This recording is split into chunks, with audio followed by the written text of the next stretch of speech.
Seja muito bem-vindo à primeira sessão crítica comunista reformulada, agora aqui no YouTube.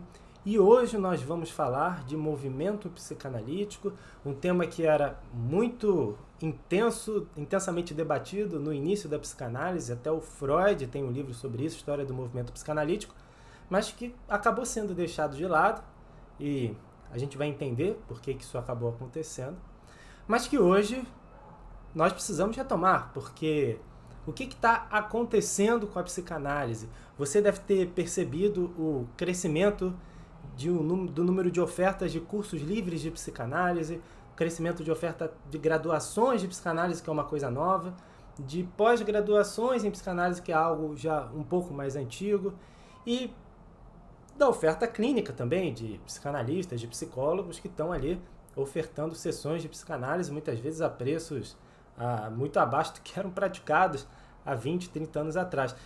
Então, à primeira vista, bem, há uma melhora, não? Porque a psicanálise está se expandindo, a clínica está sendo mais ofertada, existem mais maneiras de você se formar, de você aprender, mas não.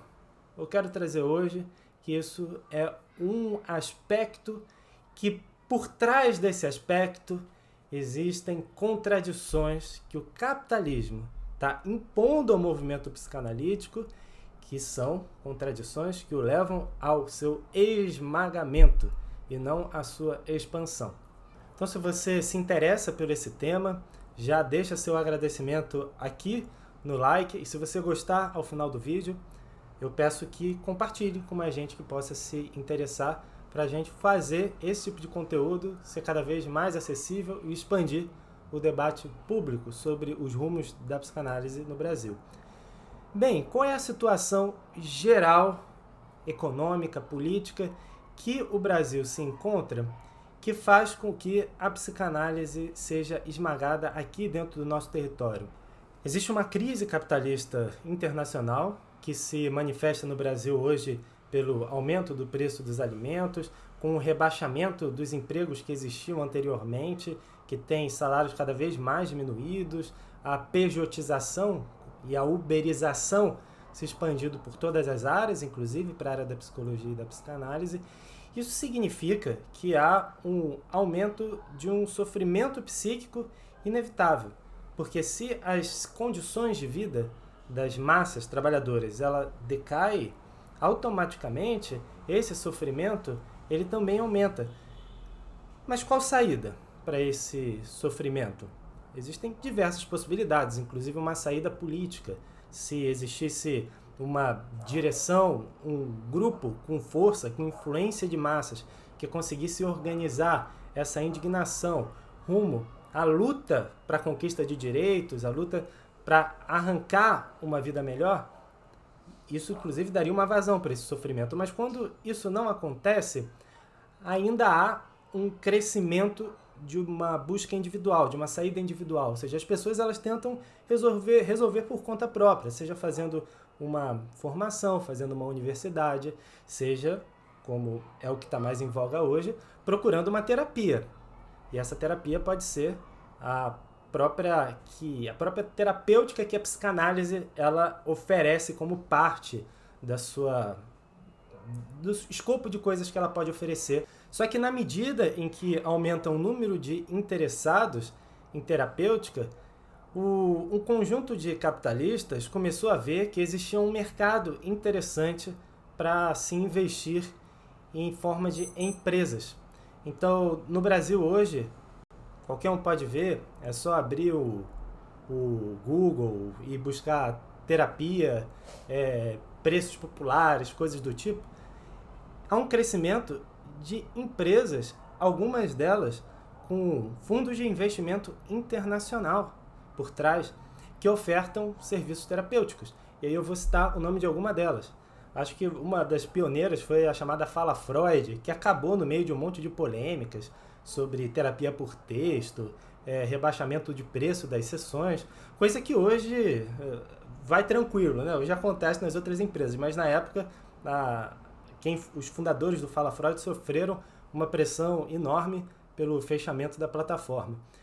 Hoje a gente tem a Zen Club, tem a Vitude, tem Psicologia Viva, Psitor, Psymeet, entre várias outras que estão difundindo uma forma de terapia online, que depois da pandemia passou a ser ok, tanto para a psicologia quanto para a psicanálise, que tinha bastante tabu antes, né, mas passou a ser ok. E isso tem feito com que o preço das sessões ele também tenha caído, porque você não precisa mais pagar uma sala, você não precisa mais pagar uma conta de luz, um IPTU. Os psicólogos e os psicanalistas agora conseguem fazer os atendimentos de casa. No passado, a oferta de terapias ou de tratamentos, ela era feita do boca a boca. Era você fazia um tratamento e aí um amigo perguntava, você contava para ele, passava o número do seu psicólogo, do seu psicanalista. Isso fazia com que ele iniciasse, passasse para outra pessoa, ou então você entrava numa clínica de uma formação, você fazia uma formação em psicanálise e aí você era indicado por essa associação de psicanalistas a fazer tratamento com um psicanalista da própria escola de psicanálise que você faz parte, ou então você fazia uma aula com um professor na universidade e perguntava se podia fazer terapia, análise com ele.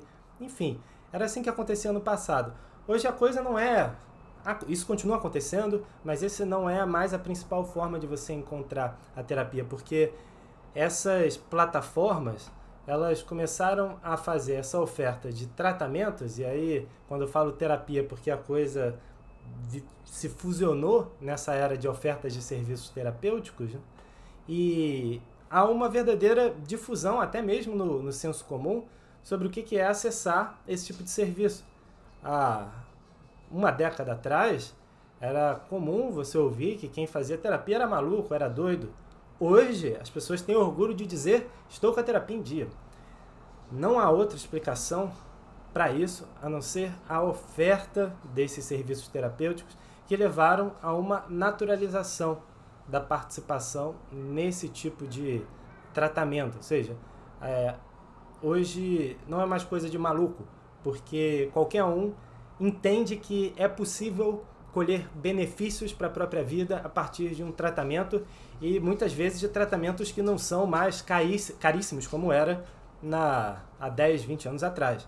Então, de maneira resumida, você tem um aumento do sofrimento relacionado à crise do capitalismo, uma busca por saídas individuais para esse sofrimento e, junto a essa busca, um reconhecimento de um grupo de capitalistas de que há um mercado crescente para ofertas de serviços terapêuticos, a criação de empresas de serviços terapêuticos que ofertam a preços que rebaixam o patamar médio de preços da época anterior, impulsionados pela terapia online, impulsionados pela pandemia de Covid-19 que naturalizou isso, que faz com que haja cada vez mais formações em psicanálise que preparem esses profissionais para atuarem nessas empresas que demandam muito profissionais da área da psicologia, do qual hoje ainda estão a maior parte dos psicanalistas. A expansão que a gente vê hoje da psicanálise, então, ela é uma expansão que tem como base a proletarização,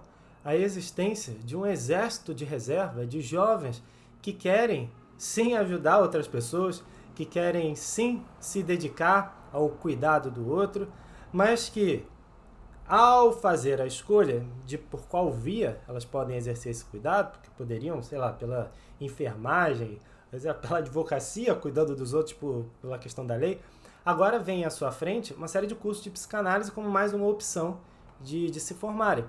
Além disso, essas plataformas, elas pagam pouco e elas entregam um ambiente de atuação muito pobre, em que o psicanalista, o psicólogo, fica em frente de uma tela e precisa oferecer sessões de maneira rápida, um paciente atrás do outro, e isso faz com que a qualidade do que é ofertado se transforme em algo muito ligado a uma terapêutica que necessariamente precisa ter efeitos rápidos, porque quanto mais rápido os efeitos, maior a satisfação do cliente da empresa que oferece serviços terapêuticos e maior também é a expansão dessas empresas, a expansão desse capital. Quando a psicanálise foi criada, a expansão que aconteceu no início com Freud foi uma expansão baseada em redes de clínicas públicas apoiadas por governos socialistas, e essas redes